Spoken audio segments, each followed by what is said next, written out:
ପିଲାମାନେ ଆଜିର ସଂସ୍କୃତ କ୍ଲାସ୍କୁ ତୁମ ସମସ୍ତଙ୍କୁ ସ୍ୱାଗତ। ଆଜି ଆମେ ସଂସ୍କୃତରେ ଜାଣିବା ସଂଖ୍ୟା ଗଣନମ୍। ତମ ସ୍କ୍ରିନ୍ରେ ଉପରେ ତୁମେ ଦେଖିପାରୁଥିବ ସଂସ୍କୃତ ସଂଖ୍ୟା ଗଣନମ୍ ଆସୁଛି। ତେଣୁ ଆଜି ଆମର ପ୍ରସଙ୍ଗ ହେଲା ସଂସ୍କୃତ ସଂଖ୍ୟା ଗଣନମ୍। ପିଲାମାନେ ତୁମେ ଓଡ଼ିଆ ଭାଷାରେ ସଂଖ୍ୟା ଗଣି ଶିଖିଛ, ଇଂଲିଶ ଭାଷାରେ ମଧ୍ୟ ତୁମେ ସଂଖ୍ୟା ଗଣି ଶିଖିଛ। ଓଡ଼ିଆ ଭାଷାରେ 1 2 3 4 5 6 7 ଏମିତି, ଇଂଲିଶ ଭାଷାରେ 1 2 3 4 5 6 7 8 ତ ଏମିତି ଆଗକୁ ସଂଖ୍ୟା ତୁମେ ଗଣି ଶିଖିଛ। ତେବେ ଆଜିର ଆମର ପ୍ରସଙ୍ଗ ହେଲା ସଂସ୍କୃତରେ କେମିତି ତୁମେ ସଂଖ୍ୟା ଗଣିବ। ସଂସ୍କୃତରେ ସଂଖ୍ୟାକୁ କେମିତି ଗଣିବା, କ'ଣ କୁହାଯାଏ ଦେଖିବା। ଆଜି ଆମର ପ୍ରଥମ ଦେଖ, ଏଠି ସଂସ୍କୃତରେ ଯେଉଁ ଆମର ଅଛି ଏକକୁ କ'ଣ କୁହାଯାଏ ଏକମ୍। ସେହିପରି 2କୁ କ'ଣ କୁହାଯିବ ଦ୍ୱେ, 3କୁ କ'ଣ କୁହାଯିବ ତ୍ରିଣି, 4କୁ କ'ଣ କୁହାଯିବ ଚତ୍ୱାରି, 5କୁ କ'ଣ କୁହାଯିବ ପଞ୍ଚ, 6କୁ କ'ଣ କୁହାଯିବ ଷଟ୍, 7କୁ କ'ଣ କୁହାଯିବ ସପ୍ତ, 8କୁ କ'ଣ କୁହାଯିବ ଅଷ୍ଟ, ସେହିପରି 9କୁ କ'ଣ କୁହାଯିବ ନବ, 10କୁ କ'ଣ କୁହାଯିବ ଦଶ।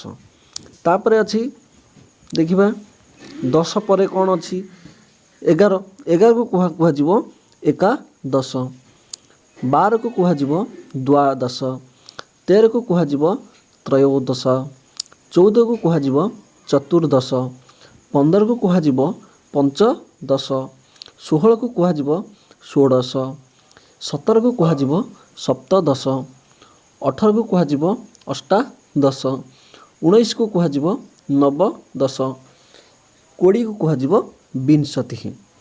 ତାପରେ ବିଂଶତି ପରେ 50 ପର୍ଯ୍ୟନ୍ତ କ'ଣ ଅଛି। 21କୁ କୁହାଯିବ ଏକବିଂଶତି, 21କୁ କୁହାଯିବ ଏକବିଂଶତି। ସେହିପରି 22କୁ କୁହାଯିବ ଦ୍ୱାବିଂଶତି, 23କୁ କୁହାଯିବ ତ୍ରୟୋବିଂଶତି, 24କୁ କୁହାଯିବ ଚତୁର୍ବିଂଶତି, 25କୁ କୁହାଯିବ ପଞ୍ଚବିଂଶତି, 26କୁ କୁହାଯିବ ଷଡ଼୍ବିଂଶତି, 27କୁ କୁହାଯିବ ସପ୍ତବିଂଶତି, 28କୁ କୁହାଯିବ ଅଷ୍ଟାବିଂଶତି।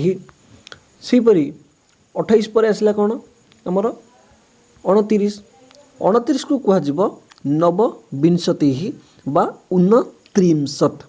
ତାପରେ ଆସିଲା 30, 30କୁ କ'ଣ କୁହାଯିବ ତ୍ରିଂଶତ୍, 31କୁ କୁହାଯିବ ଏକତ୍ରିଂଶତ୍, 32କୁ କୁହାଯିବ ଦ୍ୱାତ୍ରିଂଶତ୍, 33କୁ କୁହାଯିବ ତ୍ରୟୋତ୍ରିଂଶତ୍, 34କୁ କୁହାଯିବ ଚତୁର୍ତ୍ରିଂଶତ୍, 35କୁ କୁହାଯିବ ପଞ୍ଚତ୍ରିଂଶତ୍, 36କୁ କୁହାଯିବ ଷଟ୍ତ୍ରିଂଶତ୍, 37କୁ କୁହାଯିବ ସପ୍ତତ୍ରିଂଶତ୍।